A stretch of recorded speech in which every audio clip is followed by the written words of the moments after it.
Hey there YouTube, it's your boy Alex back at you with another video, and I'm here to talk to you about what does it really cost to own an Evo 10. Gas, tires, oil change, and also insurance.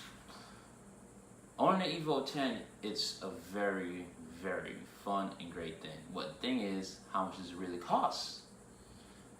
A lot of people ask me, isn't it expensive? Damn. I'd like to own one. That shit's expensive. Is it? Answer is yes.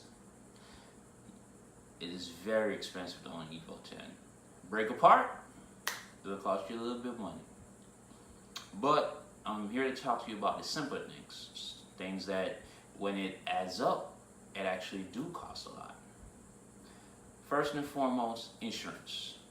A lot of you guys wonder, sports car, you gotta be paying huge insurance. Well, yes, but it depends. If you're under 25, you're gonna be paying at least over $300. If you are over 25 with a very good driving record, the main thing you have to worry about is if you're gonna do a full coverage or you're gonna do the minimum, the base. If you're gonna do full coverage, I know for at least, I'm paying at least $250. Some people are paying a little bit less than that because they have a better driving record and their age is a little bit more higher than mine. So it all differs on your age and your driving record. Next, tires. We all love Toyo Proxys, Michelin Pilot Sports, and all those other wonderful tires. But the question is, do you need those tires? I mean, beefy, sweet, and also sticks to the ground, but do you actually need those tires?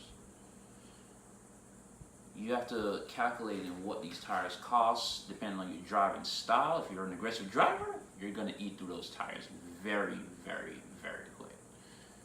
And it also cuts in where do you live? Do you live in a snowy state? Do you live in a rain state? Do you live in a sunny state? If you live here down in Florida, well, you definitely can ride any tire you want. If you live somewhere that's sunny, you have to switch out rain tires, snow tires, and your summer tires. So it all depends on where you live, and it all depends on what style of driving you like. If you like off-road, you're gonna need something that's a little bit more tailored to that. Next, oil change. Yes, oil change. Oil change is not a big thing, but it does add up if you're not the one that's doing it. If you're taking your car to a shop to get the oil change, it may run you around $50 to $60 to $70. All depends on who's doing it, and that's something that you have to put in thought. If you're gonna do an oil change, based on like if you drive your car, if your car's daily and you have to drive it, you definitely have to do your oil change regularly. And that's gonna cost you. If it's $80 every time you gotta go do it, it's $80. If you're doing it yourself, like me, it costs me less than $25. All I do is get the oil and the filter. Get out in the car for less than 15 minutes. Boom, that's it. Next, transmission fuel. To do a transmission fuel change, it's kind of tricky. Costs you a lot of money if you take it into a shop. Mitsubishi definitely gonna pull your nuts. They're gonna charge you at least $380, and I've been in places where it's more than that, $400. Why? It's tricky. You have to go under the car. You have to loosen it up, let it drain. You gotta pump it from under the car, not to the front. So it will cost you, and it will run you a pretty penny. The question is, do you take it to the shop or do you try to learn how to do it yourself? Next, gas. Yes, gas. That's sweet 93. Or if you got your car tuned to E85, yay. But still, even if you have E85, you're gonna burn through that thing like it's, because E85 is a little bit lighter and makes more power, and that rifle is gonna be very, very heavy. So it's up to you.